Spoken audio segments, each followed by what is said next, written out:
Hey, everybody, it's Pete A. Turner, executive producer and host of The Break It Down Show. I love to support Benicia and people who do incredible things from there. We have a foot doctor on today.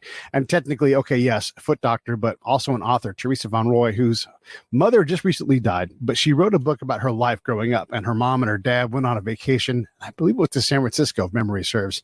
And that's where her mom decides to break up the family, break it in half, send dad and kids home and keep kids with her, and then just goes on this journey. And Teresa sort of, even though she's super young, sort of becomes the surrogate parent because her mom is struggling with reality and mental disease and that stuff. It's a crazy story. There's a lot of damage, there's a lot of hurt, and you're sort of in life you're stuck with your family, and so she ends up being stuck with this family, and the siblings and her get along, but mom is just hates Teresa. And so it's this powerful book. I know that you will appreciate her story. Definitely support Benicia authors. And I guess the other thing I will say is Save the Brave, savethebrave.org. You can support us. We support veterans, try to keep people alive. Save the Brave is my charity, and that's where I put my effort into. If you don't have a charity, hey, I'd invite you to join us. Whatever it is, you want to spend money, great. If you want to spend time, great. If you want a project to work on, great. Let me know how you want to support. And if it's not us, that's fine too. Find a charity, put your time and invest it in there. If you're looking for something in your life, charity is a great way to do it, whether it's through a church or anything else. You're going to love being able to work in service of others. It's good for the soul. It's good for the heart. And you will find a lot of commonly blessed people, and you will work together on things. And I know you're going to enjoy it. The other thing I would say to you is please support the Break It Down Show. Go to breakitdownshow.com, go to the PayPal link, and just do a little monthly subscription. Invent your own subscription. If you want something from me, let me know what it is. Pete, please come to Oklahoma. Okay, I'm going to do my best to get out there this year. Whatever it is, right? If you can support the show in that way, here's what it does. It helps me replace equipment as we wear it out, because we work hard around here and stuff breaks. I mean, I'm going to need a new laptop pretty soon, right? It doesn't necessarily put money in my pockets, but allows me to buy ads. If you see ads running, that's you guys. You guys are buying the ads, and it's fantastic because now I can put my money into things like paying off the truck, changing my own oil, maintaining my life. I live simply because I love doing this. And as an artist, you have to live simply until something changes your life and you don't do that anymore. And you can live a little more extravagantly. I don't know if that's ever going to happen for me. But what I do know is that the people that support the show are blessing me with so much. And you have to know, like, if you were giving me $5 or $10 a month, $25 a month, $100, whatever it's going to be, right? You got to know I'm going to work my heart out for you. I'm going to go out and I'm going to do my damnedest to get new stories, to do new things, to grow the show. So what that little bit of money does each month is it enables me to focus on things that only I can do. I don't mind going out and doing hard things on the road. I mean, that's what the Spy does, right? That's what I do. Put the Spy on the road with $10, $15, $20 a month. Go to PayPal, go to that link, and then just support the show in that way. All right, one more thing to say to you. Here comes Teresa Van Woy. Lions Rock Productions.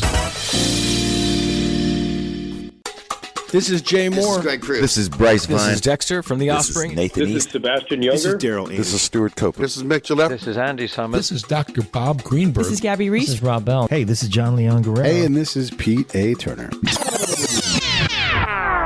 Hi, this is Teresa Van Woy, and you're watching The Break It Down Show. And now, The Break It Down Show with John Leon Guerrero and Pete A. Turner. I love this. One of the things, Teresa, that I love is I love Benicia, and that's where you live, and you've lived there for a long time. I'm from there. I grew up there, so it's a big part of my life. Whenever I get to go up and visit, it's like homecoming, but even better because it's just such a beautiful and tranquil spot. What do you love about Benicia? Oh, there's so much I love about this place. I love the downtown, the Main Street area where they close the street down for holidays and people open their shops, and everyone just seems so friendly here. The schools are great. It's just a wonderful community. It's a gorgeous town. In the Bay Area, it's unique in that First Street ends right at the water. There's not many places that have that. And it's just a beautiful place to live and breathe, Mm-hmm. I've got you on, not because you're from Benicia, in part because I always want to celebrate our hometown, but because you've written your memoir and it's called Wildflower. Why don't you tell us a little bit about the book and we'll go from there. Okay. It starts when I'm 7, when my mom shows up at our house in Florida in a camper to take us on a summer vacation. So she piles all 9 of us kids in, we go across country and end up in San Francisco. In San Francisco, she decides that she's going to stay there and she keeps 4 of the 9, sends the other 5 back home to our father in Florida. So San Francisco is my new home. We're homeless there, and started off at a homeless shelter. And my mother does suffer with mental illness, and she became very abusive, and had me basically take over the role of caring for her and the family, starting at the age of 7. So that's the gist of my story, and it is an inspirational memoir of overcoming that and not getting stuck in the same cycle of repeating abuse and poverty. Yeah. Let's kind of examine where you're at now, and then we kind of work back from there. By the way, everybody should watch your Martha Quinn interview too. She does a great job with you. We're going to have a little more time, so that's why I want to spend some time kind of in the here and now. Now you're a doctor. I believe you're married to a doctor. You live in this great town. Everything's all fantastic, and yet you were raised by a mentally ill woman who broke her family apart, and you were a 7-year-old parent. These things are crazy. And my 3rd grade teacher said, you have to have Teresa on the show. She's the most amazing person I've ever met. And she's met me. But when you hear someone give you that accolade, the most amazing person they've ever met, what do you think about that? Well, I mean, it is coming hard. Take your time. It's fine. So let me just say, this is all very new. My book has been a big secret of mine, hidden. And until just these last few years, I started writing it, and it's very, very fresh. My book's been out for 3 weeks, so I still do get a little emotional. But to hear that, I mean, it's amazing. Mrs. Ross is, definitely to hear it from her, especially like what a wonderful woman she is, and it's kind of neat because I'm hearing that a little more lately, like personal messages of people who have read my book, and it really does mean a lot to me.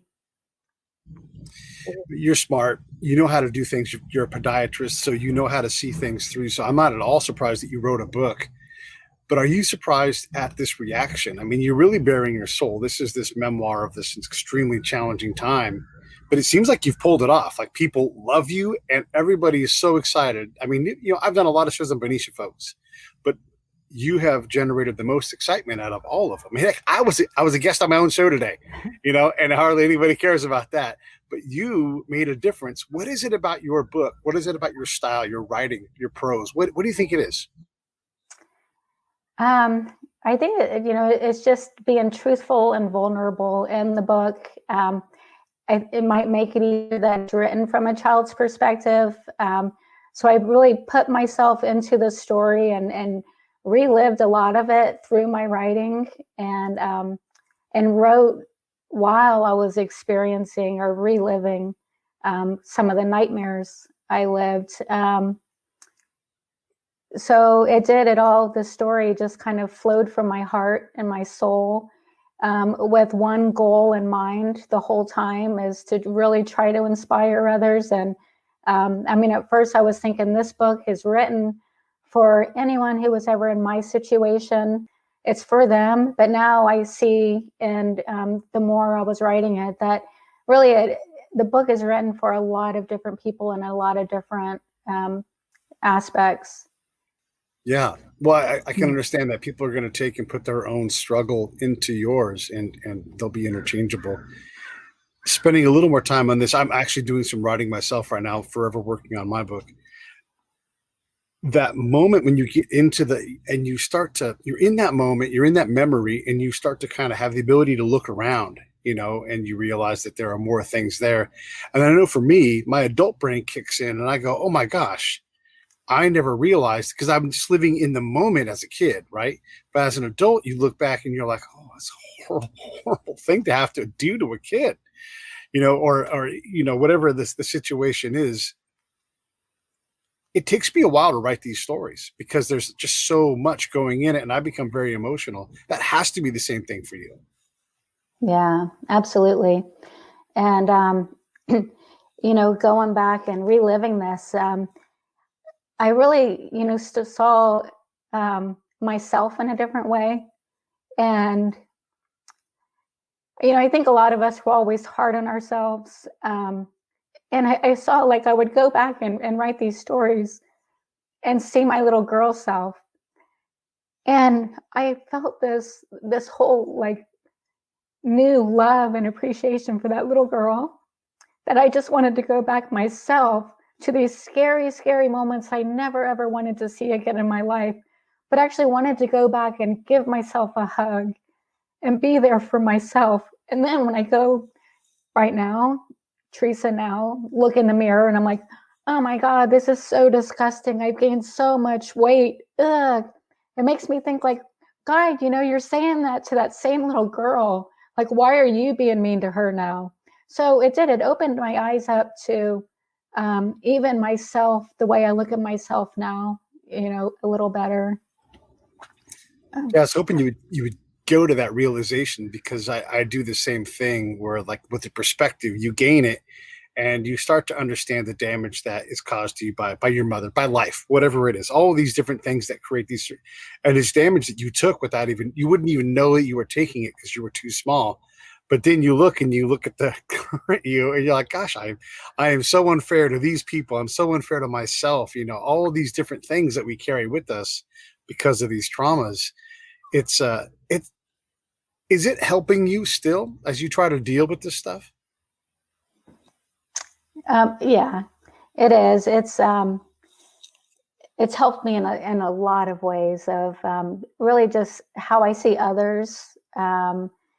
It actually, there's a lot of talk about, because I went to a Catholic school and my big Catholic upbringing, I do bring God into the book a lot. And I'd say now I feel much, much closer, like, spiritually. So that aspect too. And I recognize, and you always hear, like, oh, you have guardian angels, or you have someone looking out over you. And I'd always think, like, well, no, I don't. I don't have anybody, even though, I did feel it a little bit in San Francisco. But now it's almost like I feel them around me. I know it may seem kind of strange, but whatever it is around me that's protected me all my life, I'm almost becoming more aware of them in today's reality. Did God give you more than you could handle as a 7-year-old raising kids? Yeah, I'd say. I mean, it wasn't necessarily the chores as much as the abuse, and Right. Yeah, I question that always. But, Yeah. yeah. And I think about, like, guardian angels and these kind of concepts too. And it doesn't mean they're all good at it. It doesn't mean that they all have the same level of care. Maybe some of their, it's like dads and moms, totally different approach to getting the kids through life. And so I think about that with guardian angels. What if your guardian angel is a hard ass dad who wants you to pick yourself up, and, and then you got the other guardian angel that's like the grandma who's like, I'm just going to bake cookies for you all the time. Uh-huh. What kind of guardian angels did you have, do you think? As a kid, I think more protectors of. I was on the streets a lot in San Francisco, and I saw all kinds of things. And I think it was more just, maybe if it was putting something into my ear, like cross the street, giving me that intuition, or I don't know. I didn't. Keeping me strong and alert. And I think that's just part of being on the streets as a kid is, you're always aware of your surroundings, and you kind of always are alert of what's going on around you. Do you feel like your neighborhood protected you a little bit? Like they knew that you were too young to be out running around, and so they sort of kept an eye out. They probably didn't take care of you, but they were aware of you, maybe? Or how would you characterize it? I'm not sure about the neighborhood. I think I kind of got the feeling that they really didn't like our family that much. So I'm not sure about that. I would say maybe the cable car drivers kind of looked out for me and my little brothers. They're 5 years younger than me. Maybe they're always nice and, but as far as neighbors, maybe not so much. I want to mention Brett's comment here. He says, hey, the book is a great adventure through the eyes of a brave young girl. As I read it, I found myself wishing I was as adventurous as her. What do you think about that? Well, that's fun. Yeah, I mean, when I look back now at all the adventures I had, it's sad for me now to see, like, my kids don't like to do as much stuff.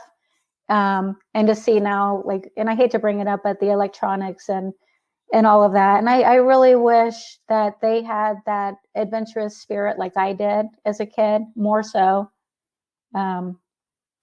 Yeah, so that's a fun comment. Yeah. When I grew up in Benicia, our house was right on the edge of town. It was on Tennies, and then our backyard was open. And so it was just straight out to the hills. And for those who don't know Benicia very well, it's right on the edge of sort of like when the Bay Area stops and like the just hills start. And so beyond my house, you could walk for 10 miles and not hit anything potentially. And you could go out there and you could shoot guns. People rode dirt bikes all the time. The cops didn't always like it. So you got to run from the cops and they wouldn't really be able to stop you. All this adventurous living. Our kids don't necessarily do that nowadays. Part of my thing that I figured out is I did a lot of things outside of the house because of, like the way my dad was at home. I didn't want to be at home because it was terrifying and, not good for me there. So in a lot of ways, I raised myself because I didn't want to be around the abuse. And I've paid another cost for that as an adult. Would you attribute the same kind of lesson? I mean, with all of the terrible things that are happening with your mom, was it better to be on the streets left to your own devices? Oh yeah. And that's why I was any chance to be out of the house, I would be. And yeah, I said it in the book, even with like all the crazies that I encountered on the streets, I still felt way safer than at home. Absolutely. Well, there's also a betrayal when someone that apparently loves you, does the things to you that cause the damage, and it's one thing to get it from a stranger, but another thing to get it from someone who's supposed to be, and then oftentimes can't. I'm sure your mom had times when she acted like she loved you. I'll tell you a funny story and see what you think about this. So my dad was horrible, and it was always horrible. And so I didn't know what a loving family was. And so I went over to my friend's house. We were like 16, 15. We were making Christmas cards by taking pictures, and we were posing and having a great time. And the dad came home from a business trip. It's like a Friday or whatever, right? And he kissed his wife and said, I love you. I've missed you so much. And I thought, who is he kidding? It's about to go down, and then he's like, what are you guys doing? I'm like, oh shit. Now he's looking at us like we have to get out of here. And it was all wrong. He genuinely loved his family, loved his kid, and was desperate to know what we had done. We had laid on this man's Lincoln Continental naked, and did these pictures, laid on his car. And he's like, that's hilarious. Can I help you guys do some more pictures? And I was like, when something is horrible is going to happen. I thought it was all a put on. But it wasn't. It was actually like what a loving family is supposed to be. What is that? Like, what frame of mind does that put you in when I bring up that kind of example? Oh, well, it was the same for me. I mean, the thing is I didn't always expect something bad to happen. I knew other people had good lives. And to be honest, as a kid, I honestly thought we were the only ones in the world. Nobody else had a crazy mother. Nobody, yeah, they were poor people, but no other kid had to raise the family. And so for me, I was alone. I was the only one in the world. And I couldn't let anybody know that about me because, I didn't want them to know that I wasn't normal. So when I would go to another person's house or see how they were, or I wasn't expecting the worst. And what I was doing was I was, dreaming and admiring and, taking notes and just knowing, like from an early age, knowing this is what I want. This is what I want. I want my life to be like this. I want to have kids that I can love. So yeah, it was a little bit different. And then when at some point, you make a turn. I mean, because you become a podiatrist, and it's not easy to do that academically. I mean, you've got to really have the chops to do that. I mean, it's one thing to be smart, but to develop the discipline to study enough to be eligible, even to have the opportunity to go and have a hard life of studying. When do you think you figured out that this was not only a reality that you could do this path, but you thought, oh yeah, actually I can do this? I mean, at some point you got over the hump with the becoming a doctor thing. So when would you say that happened? Well, I always knew I wanted to go to college. And so that was just, one thing I had, which was different than my other siblings, I'd say. I knew I wanted to go to college, and I felt, it seems like because I went to school with a lot of like very affluent families, and it seems like that's what it took. But going to college right out of high school, and of course paying my own way, and being just lost with no guidance. I took a microbiology class, which I did not have the prerequisite, the biology, before, and somehow I got in, and I absolutely loved the class. And I'm like, wow, I want to do something, science related. And I mean, really, I was in micro. It was more of at a community college with a lot of, associate's degrees, right? And so people in the classes were thinking like, oh,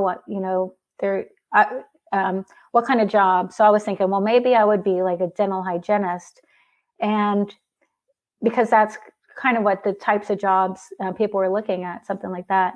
And I got to thinking, I'm like, well, as a dental hygienist, that's what you are, and that's your job, and there's nothing wrong with it. I mean, I love mine. I see her twice a year, if not 3 times.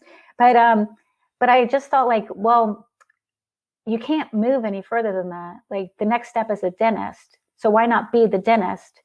And so that's what it was, just those thoughts going through my head of, then I went on to a 4-year college and biology major and, pre-med. But that's kind of where the first thought came in about that. When did you know you're going to make it? Well, I got accepted to every school I applied to. And were you surprised by that, or did you know that already? No, Okay. Yeah.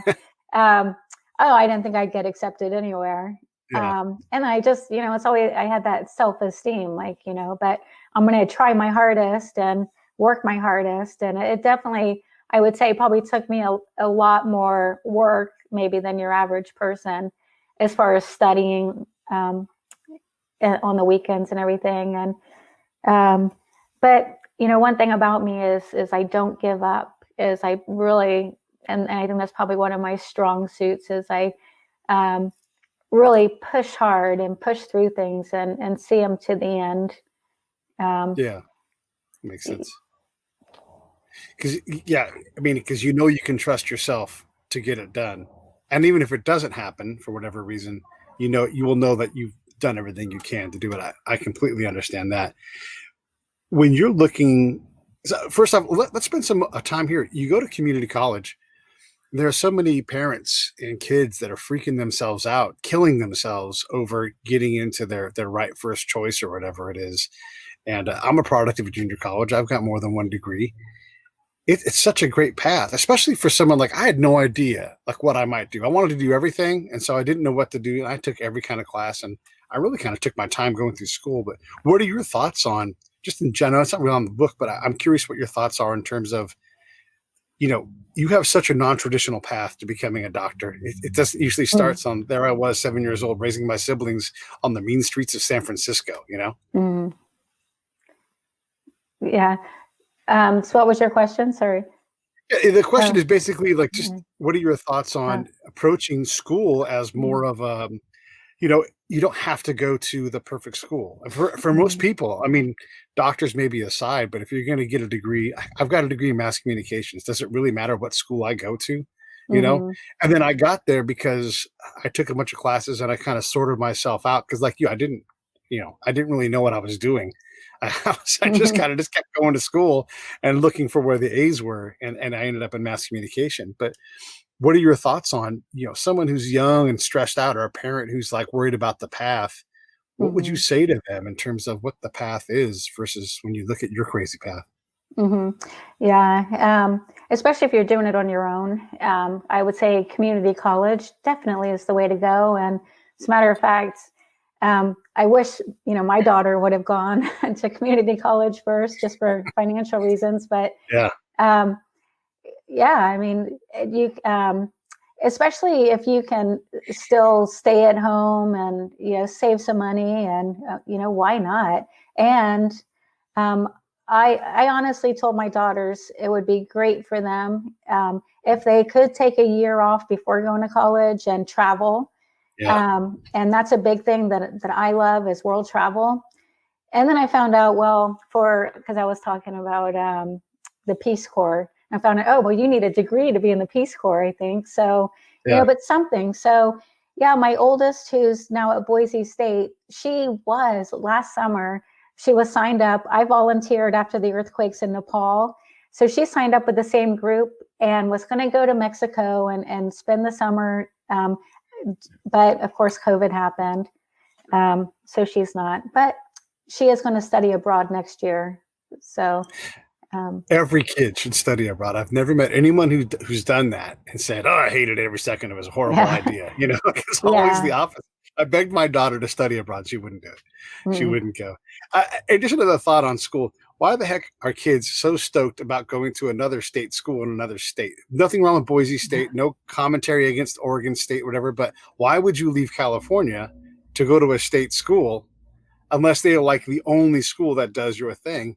What do you think draws kids to a place like Boise State or Ohio State from California, where you can get?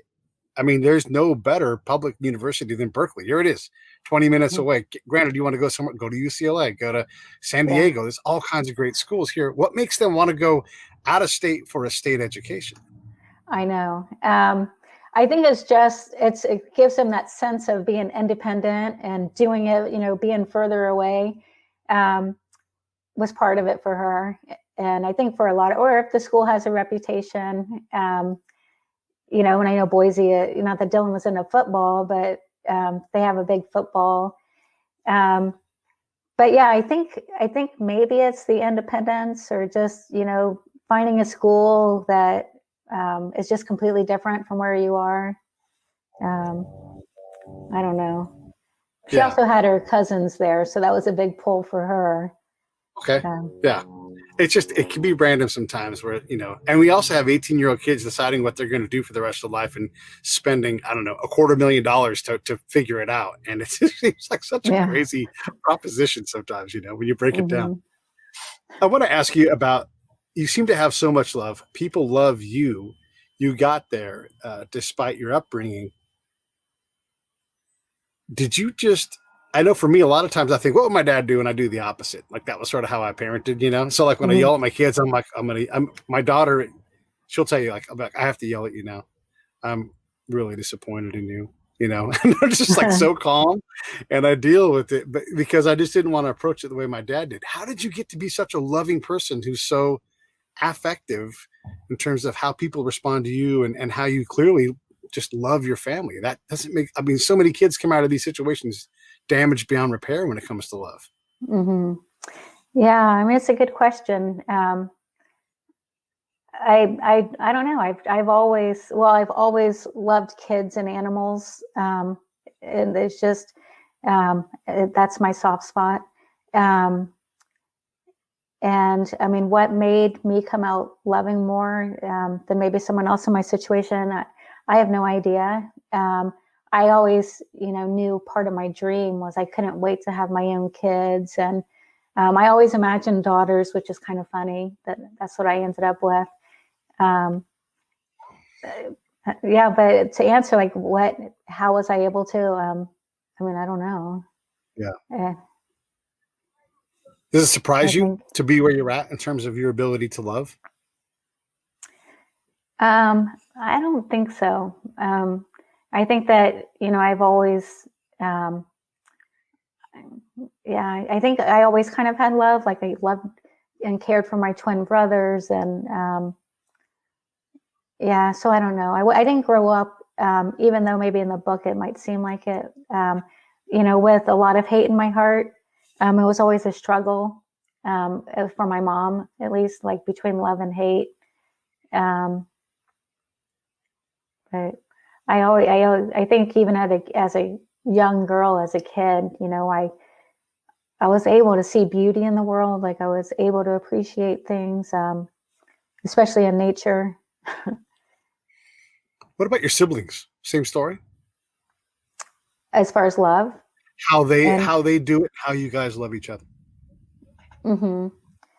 Yeah, yeah, it's really amazing. It's a miracle that out of 9 kids, that we're all doing well and have loving families. That no one is being abusive, and we as kids would talk. We'd get together, every summer, and my mom would always, she'd talk about her past and about her mother, and we'd be like, what is she talking about?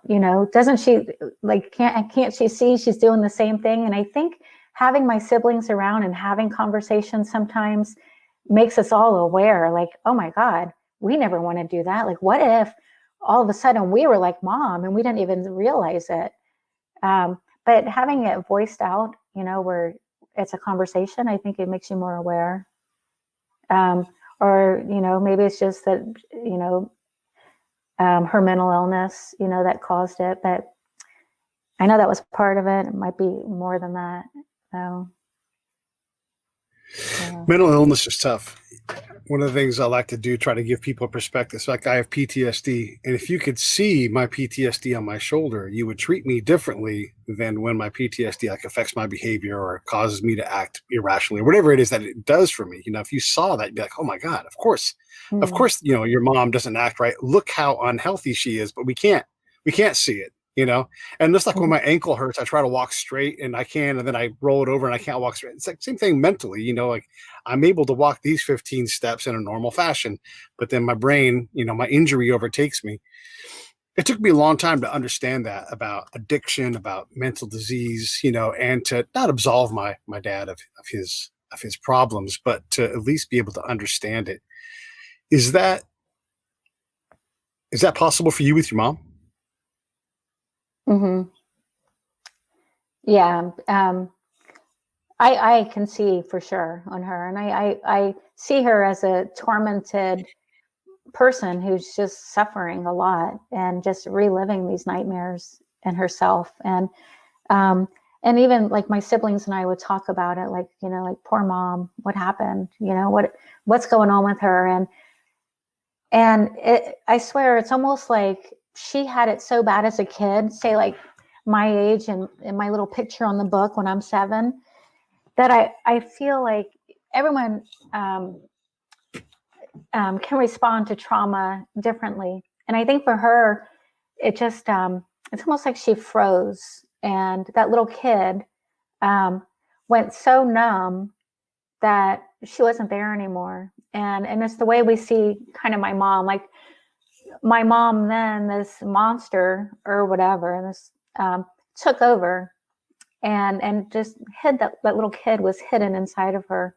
And the reason I say that is, well, she is like, she can be a total monster, but on her good days or weird days, whatever, that little kid will come out and just play like a little girl, and we see it like, wow, there she is. And, she does still like these really eccentric, like she'll paint all of her fingernails a different color, bright colors, and that might be just the mental illness part of her, but it's also like the little kid that sometimes wants to come out and play. Your mom's still with us. She must be pretty advanced age. How's she holding up mentally? I mean, these things don't tend to get better as you get older. No, and she's 90, And she's actually on her last days now. So I'm going up to Alaska next week to hopefully see her before she goes. And, just she struggled all of her adult life and can be just as mean to everybody. Either she likes you or she doesn't. And that goes across the board to anyone. And it if she lets it be known. And she, in her later years, she did develop dementia. And through her dementia, where she doesn't really remember us, she did remember that she hated me, which I have to laugh about now, but it's not funny.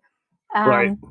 But, we went for her 89th birthday last year. And all of us, eight of the 9 kids, my sister couldn't go. And yep, she knew right who I was, even if she didn't or pretended not to know everyone else. So how do you process that though? I mean, why even go up to Alaska to be hated by your mom? I mean, I know. what's wrong with you? I know. Well, I mainly go for my brothers. So one of the twins, Jonas, he lives up there, and my brother John Eric, he lives up there. So I go to visit them. Usually when I go, Jonas's twin, Josh, he'll come along, and Alaska's amazing. I love that state. So we go and we have a lot of fun, and yeah,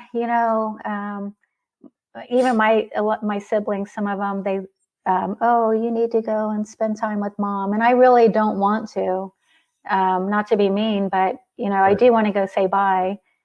But yeah, no, like even last year, like at 53, she brought me to tears when we're there to celebrate her birthday.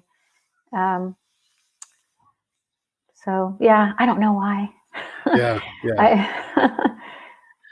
When my dad passed, one of the things, I didn't really miss him because I didn't really like him, but I was glad that he no longer had the ability to hurt anybody else. Yeah. And that was the biggest relief. And that was when our relationship got better. Not because he was dead and gone, but because it's like, I don't have to worry about what he was going to do to somebody I cared about, and I know that has to make sense with you. And I'm curious what you think you'll experience once your mom passes. Mm-hmm. Yeah. Well, and it is very fresh right now. So a lot of those emotions are coming up. And I always thought, like, what's going to happen when mom dies? Well, how am I going to feel? And I always felt like, and I would even tell my siblings, like, the best thing, because she was getting older. But I was actually embracing her dying. And it wasn't for my reasons, like, because she's such a witch, but because the torment. And I'm like, she can finally be free of all of this, and finally, like, let go and, like, maybe have love in her heart. And but I honestly was, now that it's right here, it's a little bit harder. But I always thought, like, death would be the best thing for her, just to free herself.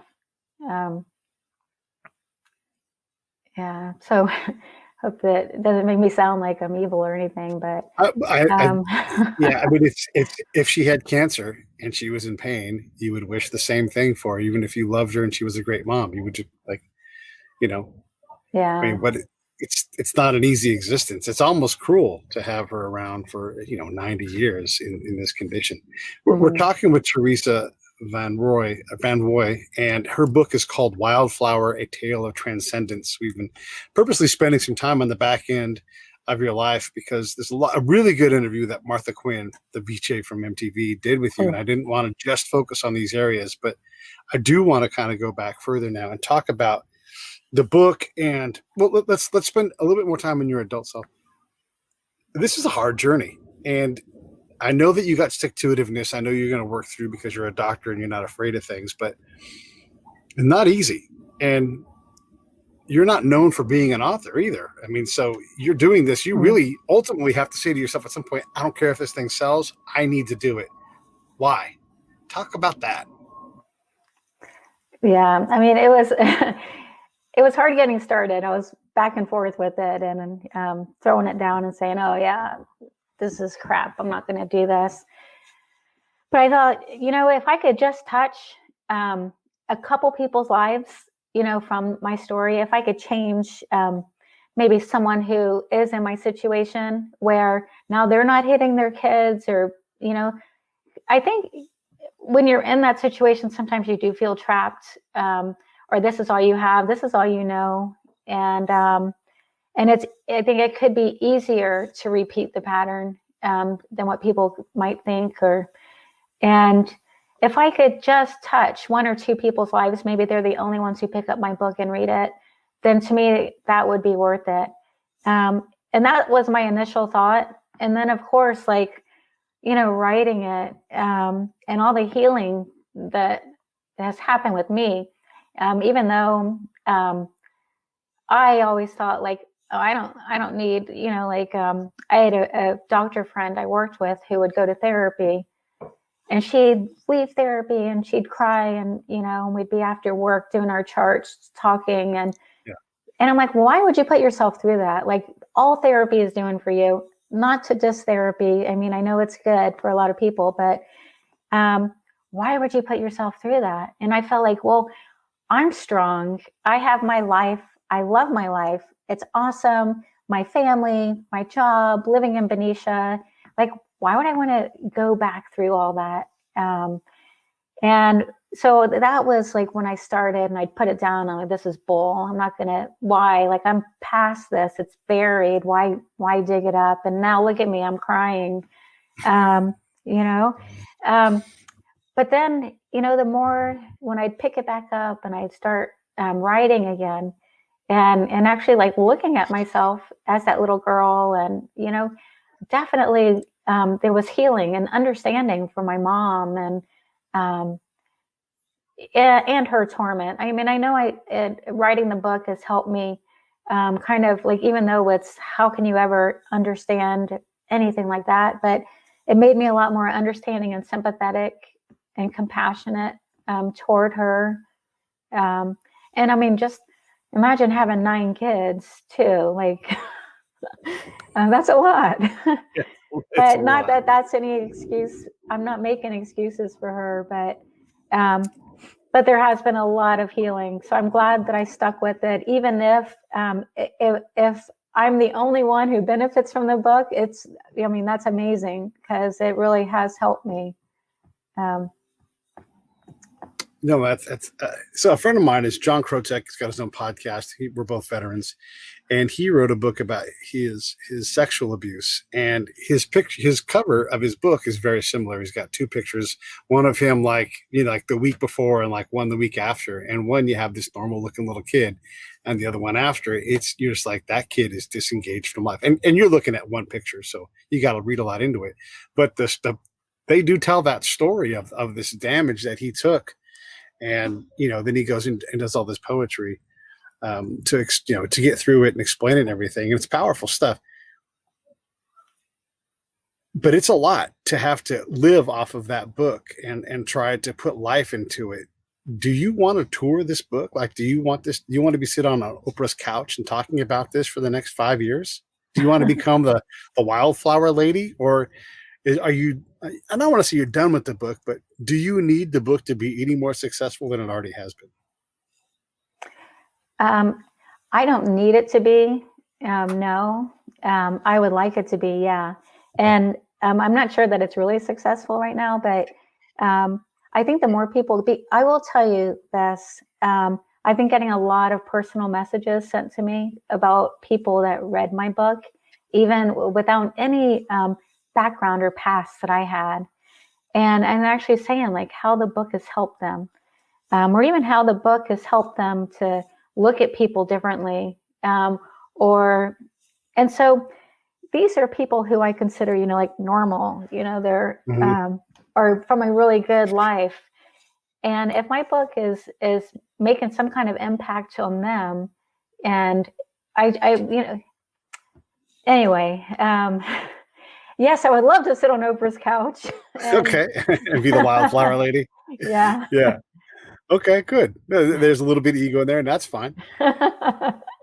Becky Ross, again, my third grade teacher, I love to bring this up. Her book inspires others to help guide others with similar backgrounds. And I love that. I want to ask the doctor in you, though, when you see something broken or something that's working and your book is helping them, do you feel obligated to do something more to help either that person or to create something else to create more wellness? Hmm. Yeah. I think even before I started writing the book, I always have that in my heart. And I would love, like, I see, especially if the book takes off and becomes successful, of, making a stand of some sort, or making something that's really impactful in some way, doing something. I don't know what really yet. How was your relationship with your dad? I mean, obviously he goes back to Florida, so he's not around much, but how did that evolve? Well, we were really close. And even before I left, when I was 7, I was his little girl. And I, growing up in San Francisco, I didn't really see him that much or talk to him that much.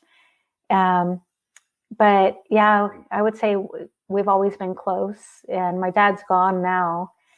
But there was a special relationship between us for sure. And I think especially, it tore at his heart when he found out what was going on with my mom.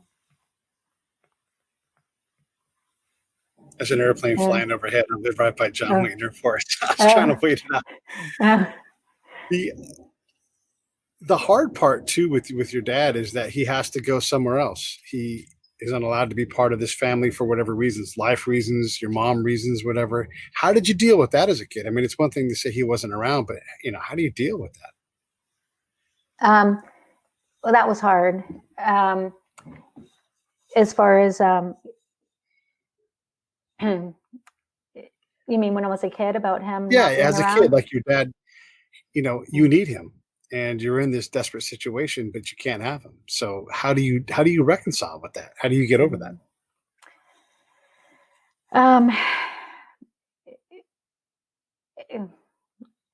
I mean, there were times where I would question, like, why isn't Dad coming, or dreaming that one day he would come and rescue us, or, like, where is he? And I think just, all of us, like my other 3 siblings I lived with, it's almost like we put him up on a pedestal because we had it so bad with my mom, even though he really wasn't around. And we just, we'd get so excited if my mom took us to Florida to see him. I'm sorry, my thing is making noise. And yeah, I mean, it was like we never really had a grudge or anything against him. And when I went back and saw him, it was like, it's almost like he didn't know that I had grown up and I was still the little girl since he last saw me. Yeah, that's the parent's dilemma, right? Your kid is always older than you realize. What's that? It's a parent's dilemma. Your kid is always older than you realize. Like, you're like, oh, that's right. You're 25. You have a checking account. You don't need me. You always want to tell your kid to put a jacket on or whatever. Okay. Let's talk a little bit more about the book now. So when you're writing this thing, what moments stood out for you that you discovered as you were writing it? Where you're like, oh my gosh, and you unlock a whole new part of your memory. Talk a little bit about some of those things.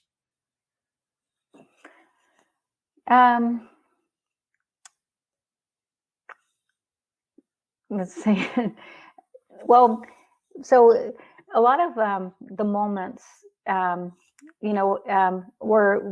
there were a lot of major events, obviously, in the book and every chapter. So, and people would ask me, like, well, God, how do you remember that exact thing or time? And when writing the book, these things happened, but they might not have been at that exact time and space or that scenario. And, a lot of the abuse, say, it happened all the time.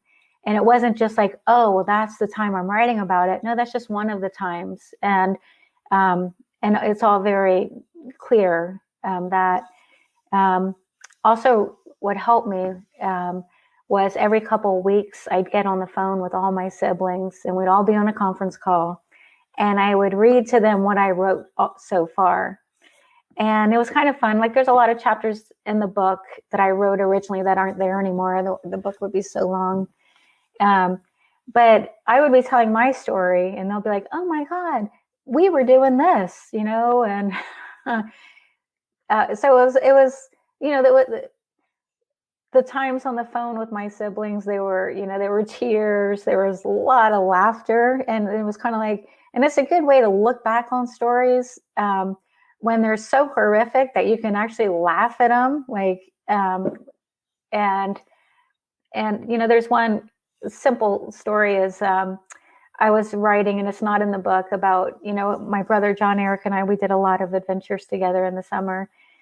And we were in Carlsbad Caverns, and there's a cafe underneath in the caverns. And we were so hungry that we went and we were stealing ketchup packets. And then I ended up with some Miracle Whip packets, and they were like the best thing in the world. Like, oh my God, these are so good. And we're eating all the Miracle Whip packets. And so I read that chapter to my siblings, and my two oldest brothers are there laughing in the background going, oh my God, like, you guys were stealing Miracle Whip packets and we were stealing the sandwiches. No wonder why the lady didn't say anything to us, because she was feeling sorry for y'all. But, That's hilarious. Normally I like to ask a question like, what would you say to your younger self? But I want you to talk to the next kid in line who maybe grabs this book. Maybe they're an adolescent, maybe they're a mom, maybe they're 7 and they read this book. What do you want to be able to say to them? never give up on your dreams. You know, I would just say, because I know it's hard to believe in yourself if you really don't. But that's what I would have to say, is really believe in yourself, because if they are in a similar situation as me, then they're all they have. Because they're not going to have teachers, or maybe, hopefully, after this book, maybe there will be teachers for them. But you know, they are on their own. People aren't going to believe in them. And I would say and here's the thing that I had to struggle with a lot too, is I know, like, when you're in that situation, you're stuck and there's really not anything you can do unless you wanted to leave your family, which I know a lot of kids don't. So it's like, what are you going to do when you're done? Like, do you want to live like this? How do you see yourself? And get that picture in your mind right now, and keep it, and never, ever give up on those dreams. And that's what I would say, is keep following your heart, follow your dreams. Don't listen to anybody if they're negative. Just believe in yourself.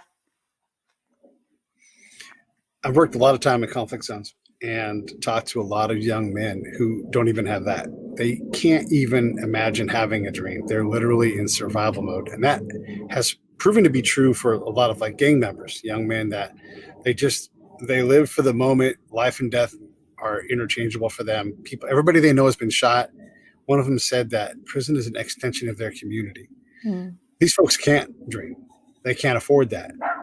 How do we help them? How do we help someone that can't even get to the point of having a dream board to put up? Mm-hmm.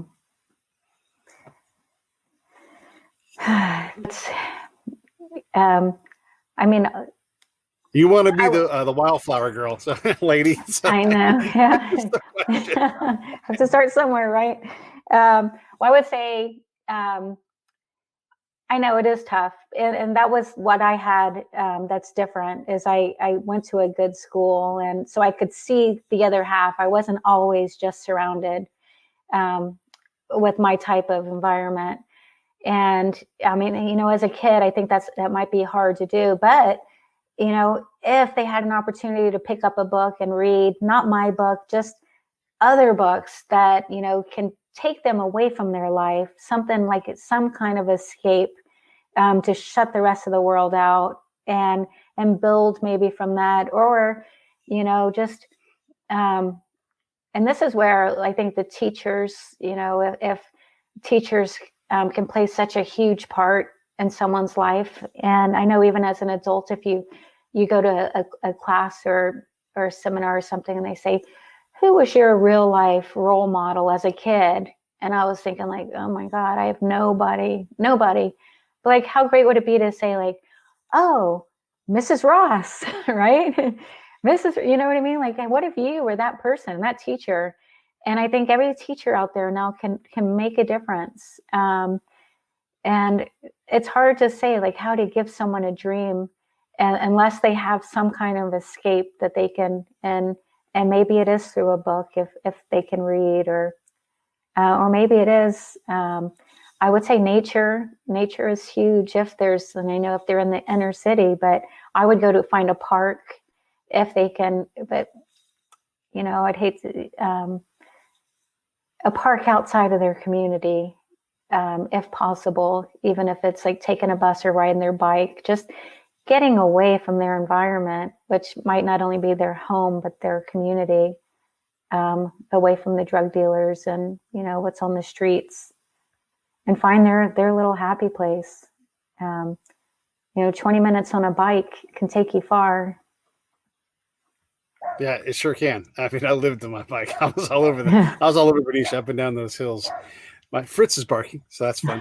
I want to close up. First off, I want to say everybody should get Teresa's book on Amazon. You see the link there. It'll be in the show notes. If you're listening on the podcast side, it'll be in the notes there as well. There's the picture of it. Adorable little girl, 7 years old, Wildflower. And here's what I can tell you. People in Benicia are raving about this book. They love who Teresa is. And so all you've got to do is buy the book and you will have this experience. It's already built in there. The emotions are already there. Everybody's going crazy about it. So I think you've got a hit in your hands. We just got to keep getting you out there talking about it. What do you want to say in closing? I mean, tell us, here's your chance to talk to 90 different countries. We're 90 different countries full of people that listen to the show. So What do you want to say? I would say, like I said before, please just never give up on your dreams. And I would look at the world and look at the people that are around you through your hearts and not your eyes. Like, try to have a little bit of, you know, just have compassion, and, you know, never give up on yourselves or on others. And if you can, even lend a smile or a helping hand. And the other thing is, don't think you can point out the people who may be troubled, because there's a lot of people you really can't tell what's going on inside of them. So just be kind to everyone. Yeah, I like it. I like to say, try to default to grace, because you just don't know. You know, try to be gracious and grateful. Because everybody's suffering, especially right now. Everybody's suffering with something. Well, listen, I appreciate you coming on. Thank you so much. I can't wait to see what's next for you. Whether it's even more book action or the the help group, whatever that you start. I know there's more in there for you. So thank you again. Thank you. And hey, Benicia, here's your favorite new author.